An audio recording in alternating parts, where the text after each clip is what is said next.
Hey guys, I just want to speak on being competitive.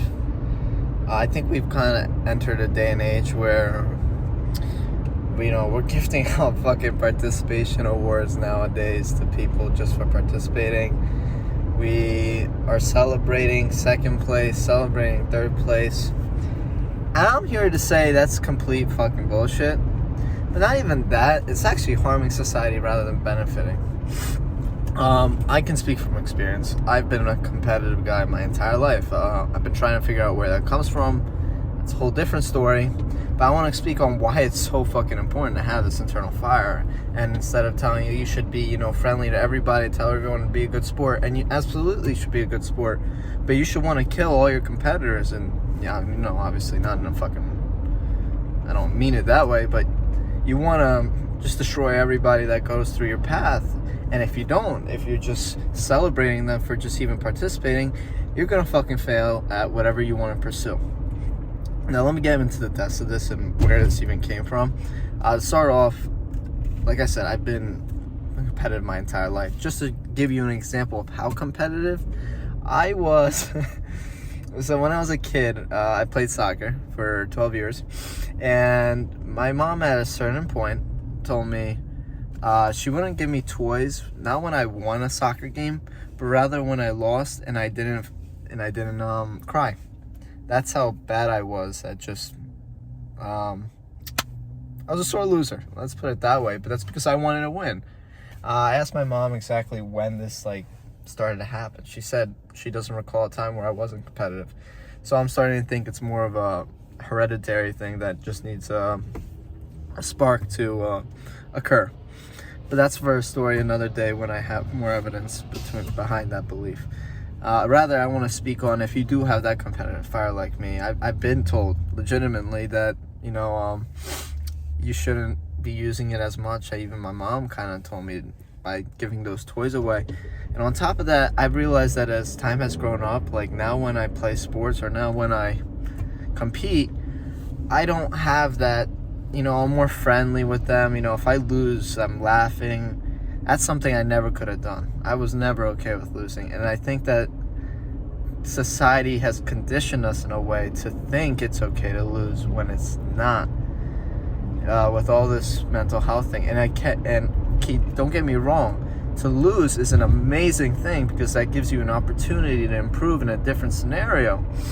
But if you have the option, if you could potentially win, why the fuck would you not? So in the game of business, which most people are, right? If you're in the game of sports, you still have to be competitive. You have to be even ultra competitive. Name one famous guy that wasn't competitive. Just not possible. It's not. You have to have that drive because I'll tell you what, as we all know, motivation doesn't always last. It's going to take time to evaporate, but it will evaporate. And that's the reality of it. And there comes in discipline.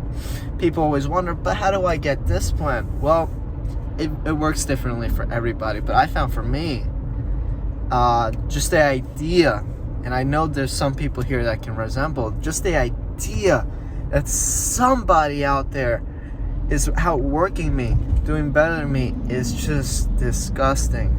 And that's not to say I'm outworking everybody. I have so much room for improvement, by all means. But the idea of just somebody there has got me into the gym, has got me to do my work, has got me every single time. So if you do have this competitive edge like I do, use it to your advantage because that's where your discipline will come from. That's what drives you. Someone asked me, what's my personal drive?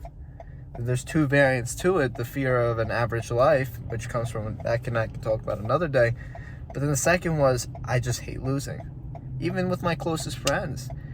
And don't think that's a bad thing. Use it, create that energy and use it towards a positive force.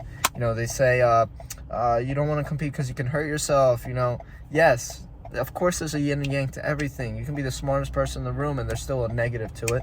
If you're going to just compete against everybody, comparison is a thief of joy. So there is a balance to it. But that is so powerful if you know how to utilize it in the correct way, which is, I'm not going to kill myself over this idea, but I'm never going to allow anybody to beat me just because they outwork me. They can beat me if they're more talented than me, but they will not beat me by outworking me. And that you can control. You can control how much output you do or how much input you get. All right. So that's really what I wanted to cover. I think this is such a powerful thing. I hope to go into more depths one day. But man, this is my new phrase now. I'm calling myself a hungry hippo. And that comes because I'm hungry to beat everybody. I'm hungry to win against myself. And that competitive spark, last thing, you can use it for yourself. Like they say you have to use it against... No, bro, just compete against yourself as well. I want to win against myself. I love competing about what I call my inner bitch. I tell people they're losing to their inner bitch all the time if they complain. Dude, when you beat that part of you that's telling you to sit your ass back, it's killer. It's killer. And sometimes it takes someone else to motivate that spark to beat you. And that's okay. Just make sure it doesn't take full control of you. So be a hungry hippo, guys. Kill that inner bitch in you. Compete, because that's what we were meant to do. That's a survival instinct. And go out there and just try winning. And if you lose, you keep fighting. All winners were past losers. Think of it that way. All right, guys. Have a great day.